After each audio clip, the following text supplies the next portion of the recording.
Hi everybody, this is Marina. I am Director of Data Engineering at Jellyvision.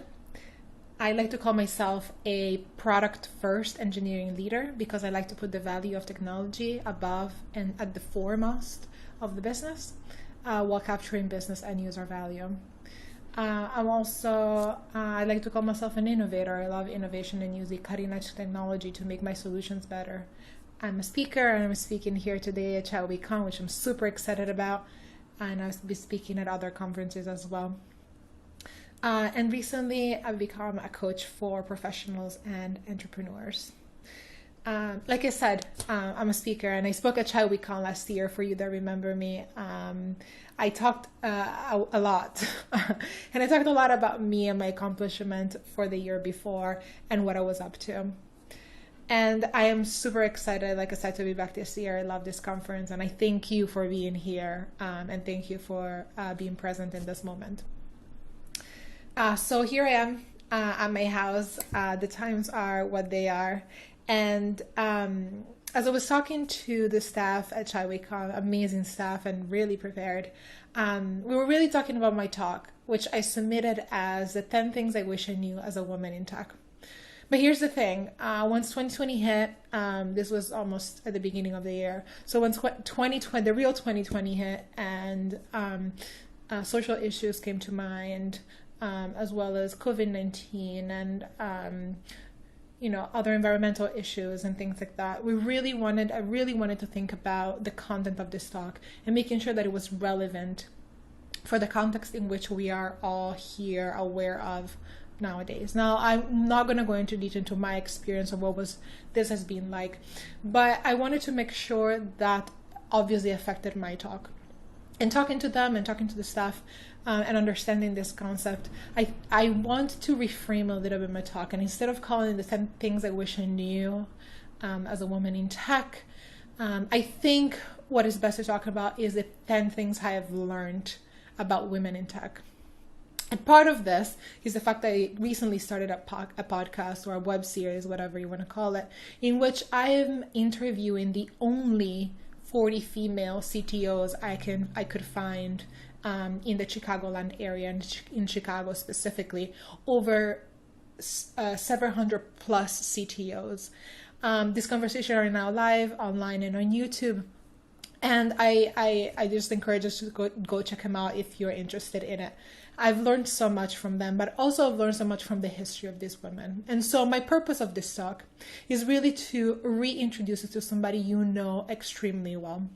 This person is particularly now the most relevant person to me, is a female in technology. And I hope that we can both learn something from this talk, something new. We're going to talk about her history, we're going to talk about her present, and we're going to talk about the future we wish to design for this woman. And this woman I called the digital female. Enjoy. Hey, here we are. All right, so I'm talking about the digital female or the digital woman. So who is she? Who was she? What was her history?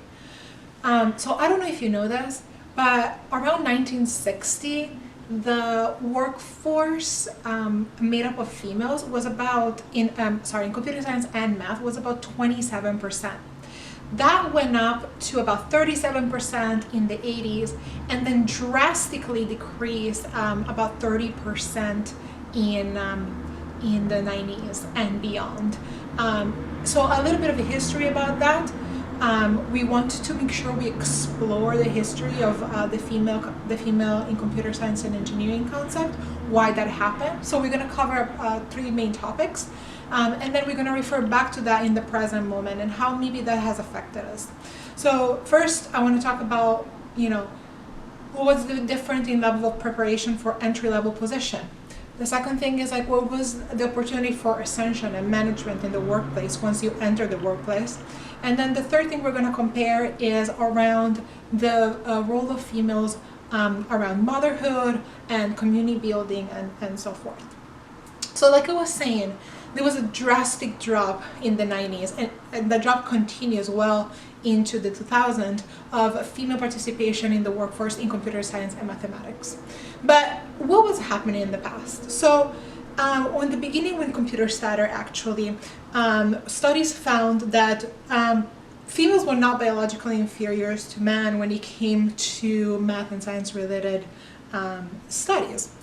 In fact, because female has strengths like thinking logically from taking philosophy class, linguistic class, grammar classes, and they were very much detail oriented, they were actually doing better in entry-level programming roles than some of the males.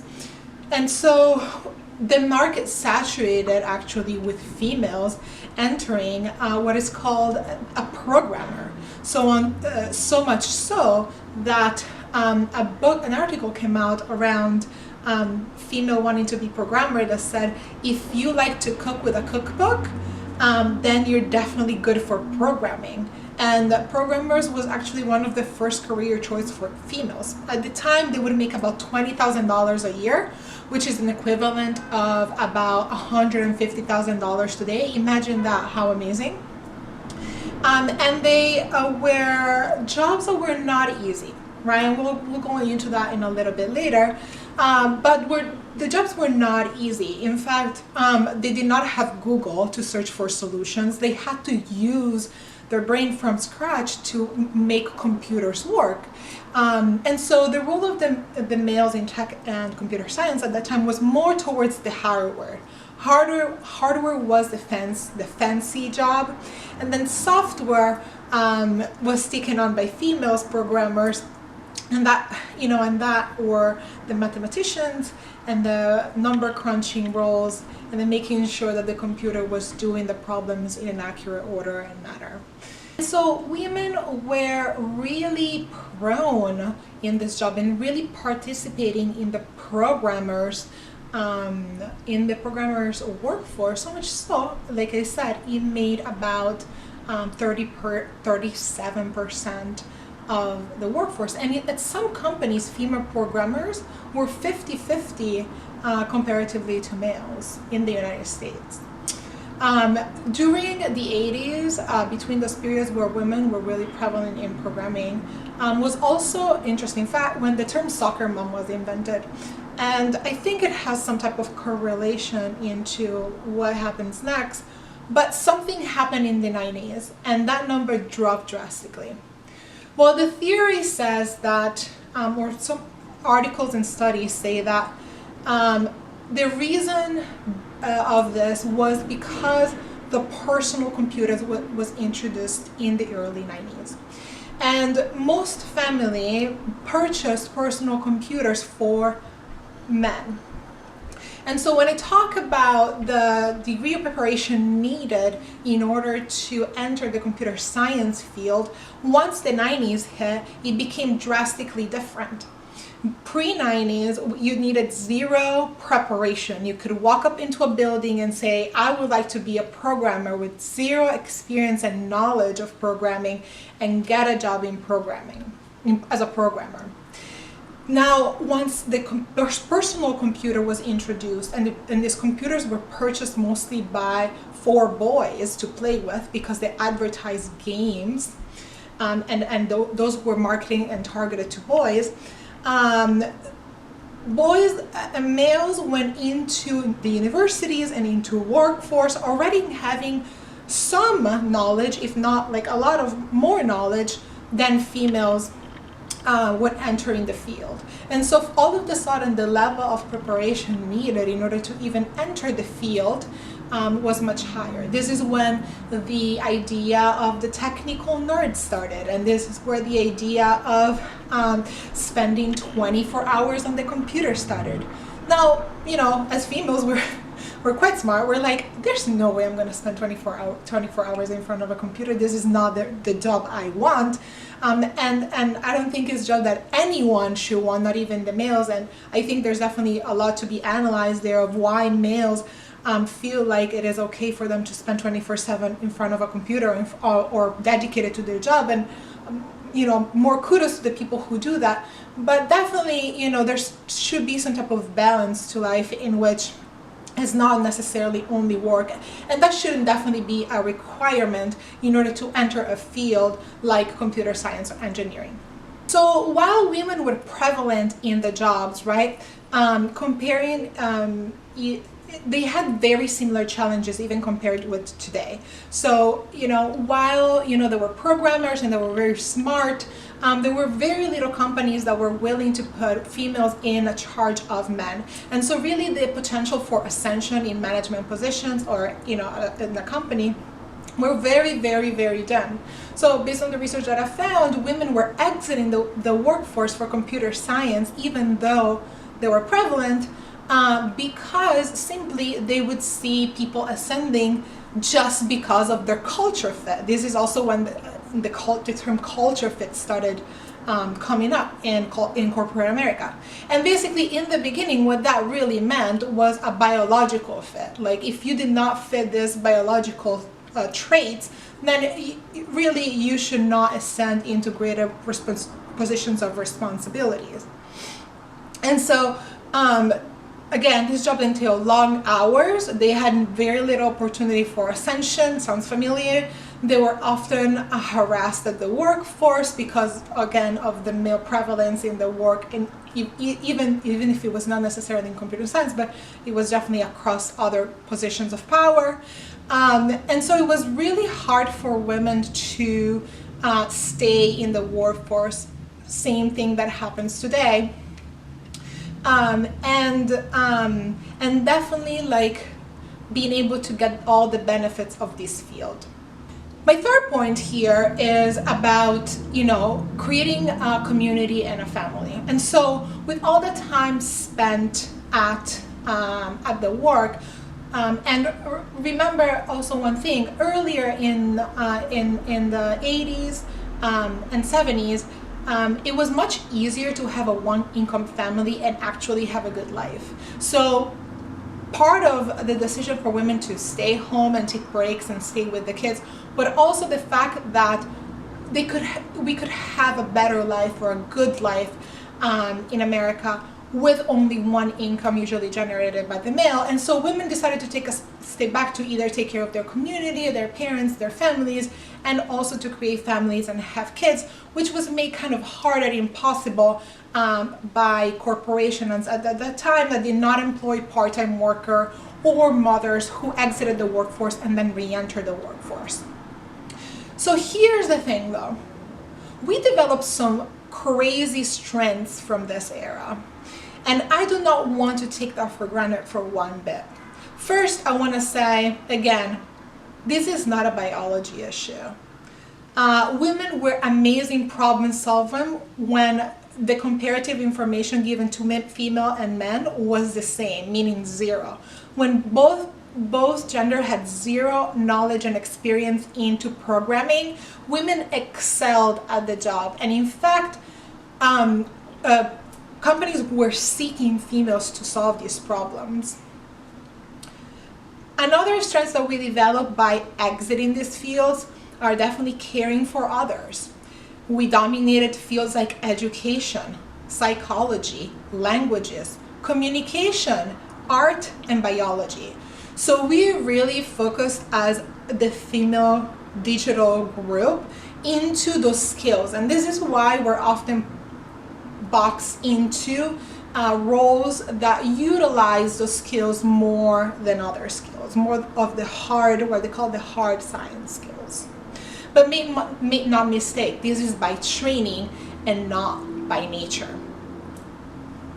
All right, so at this point, we're playing to our strengths, we're getting in the field, and most recently we've have plenty of diversity inclusion effort to get back into the game of computer and science. We're playing the game. We're playing the game we're given, right? We're playing the game of being in the workforce with men, having to deal with harassment of all kinds, having to deal with prejudice, understanding that our strengths are not equal, and bringing ourselves to the workforce in spite of all of the challenges we have ahead of us. And then boom, something happens. Call it COVID-20 or 2020 or COVID-19 or whatever you want to call it. And here's how things have changed a little bit for us. And I think that this is why it's critical. So first, all of a sudden, a lot of women have been realizing that they're working double shift or triple shifts. What that means is basically that all of a sudden, as kids are staying home from school and women are also taking on full-time job, we have 2, 3 full-time jobs that we have to take on, or we feel like we have to take on. And so we are working full-time, we're taking care of our children and their education, and we're doing anything extra that we usually have done, like this conference, right? And we're doing anything extra beyond that, right? Like taking care of ourselves and making sure we stay healthy and not drive ourselves crazy. Second, another thing that it was super interesting to me is like everything when used to be 3D and where all of our strengths were really, really strong in a 3D world, like our social skills, communication skills, reading people, managing people, and all that good stuff, now of the sudden have dissipated into this 2D world that does not make justice to what our strengths are. And really we should do something about it, but that's beyond the point. It really... we have to really think about how to utilize these skills in a new digital environment. Another thing I would say is that we are also in charge of being social justice leaders at our work, which means that we have to be aware of the social issues that are happening, and we feel that we have to have some type of representations in some sort of way, whatever that way is, whether it's activism or not, into these new social justices, because we care, because it's the right thing to do, right? All right. So what now? What do we want to be, and who do we want to turn into? What I'm trying to say here is that we have a key opportunity in this moment to potentially turn our cards around, or start to turn the cards around towards something better. And not only something better for us, but something better for our partners, the males that we work with, our male partners, and our children, honestly. And the children of others, our communities. So what is this digital woman, this digital female, and how can she affect the future, right? So here's where I come from, and here's where I think, right? One, we gather. We're really good at that. We are at conferences, we talk to each other, we create Facebook groups, we go to Facebook Marketplace, we buy things, we drive economy. Let's use our powers to continue to grow the community of females and women all over the world, honestly, now that we have the connection and the connectivity, and into representation of computer science and engineering skills, right? So we gather. The second thing I briefly touched on is representation and equality. Well, we want to hold ourselves equal to our counterparts. We don't want to be equal to them. And here's what I mean by that. I fundamentally believe that everyone is individually different, right? But there are definitely characteristics that are more, say, female energy, if you want to call them, and male energy, right? And while we want to be in the game in order to change the game and becoming a game changer, we cannot sustain a game that was not meant for us in the first place, right? So once we get a seat at the table, I urge you to please make sure that you're changing the game while you're there. So we want to hold ourselves equal at that table. We get a seat at the table, but we're not equal. We bring different skills. We bring different facets of our life. We bring different backgrounds. We bring different strengths and different consciousness, honestly, to that table that it's urgently needed. And then the last thing I would say, and I think perhaps is the hardest thing to do, or the hardest thing to say here, is that we need to get trained, honestly. So if we look at like the percent of women that graduate which majors, still a very low percent are in those hard sciences. We need more female representation in those skills, which are science, business, entrepreneurship, math, stats, architecture, computer science, and engineering. We need to encourage our community to grow our female representation in those areas so we can bring the balance that it's needed into those areas as well. My message is really a message about courage and abundance. And I want to leave you with this prophecy that I got from a book I read. It's a prophecy of the eagle and the condor. And it goes something like this. At the beginning of time, there was one person, one type of person. And then at some point, this person divided into two types of development. The group of the eagle developed and got great skills into hard sciences and materialistic development, into knowledge and technology, into development of things like agriculture and road transportation. The problem is that they remain disconnected with their spiritual side. The people of the condor, on the other hand, were great spiritual connectors, were community builders, and were really strong in their spirituality. But they did not develop their material skills needed to succeed into the material world created by the people of the eagle. Well, the prophecy says that at some point, these two groups will need each other and reunite each other to create a new balance. And this balance is really what I want us to bring to a table that is mostly created by people of the eagle right now. Thank you so much, and I hope you enjoyed.